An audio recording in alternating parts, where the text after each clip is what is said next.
দেশ এবং প্রবাস থেকে যারা দেখছেন, আজ আপনাদের নতুন একটি ভিডিওতে স্বাগত জানাচ্ছি। আজ দেখাবো আপনাদেরকে শেরপুর জেলার ঐতিহ্যবাহী একটি রাজবাড়ি।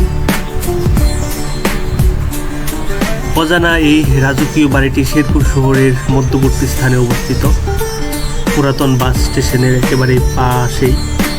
এই স্থানটি মমিনবাগ বলা হয়। মমিনবাগ রাজকীয় এই ভূঁইয়া বাড়ি। এই ভূঁইয়া বাড়িটি প্রাচীনকালে ভূঁইয়াদের একটি বাড়ি ছিল। পরবর্তীতে ওসমান গনি নামক একজন এই স্থানীয় এক মুসলিম, তিনি এই বাড়িটি ক্রয় করে নেন। এরপর এই বাড়িটি মমিনবাগ নামে পরিচিত।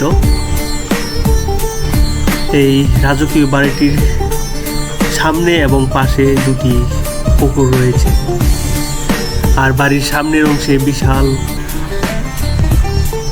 বাগান রয়েছে, নারিকেল এবং বিভিন্ন ফলমূলের বাগান।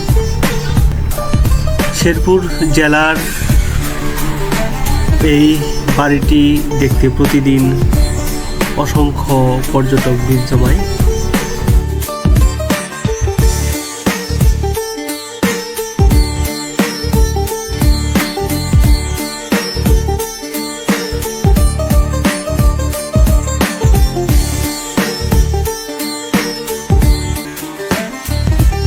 ভিডিওটি ভালো লাগলে অবশ্যই লাইক, কমেন্টস এবং শেয়ার করবেন। ইউটিউবে সাবস্ক্রাইব করার অনুরোধ রইল। সবাই ভালো থাকুন। আল্লাহ হাফেজ।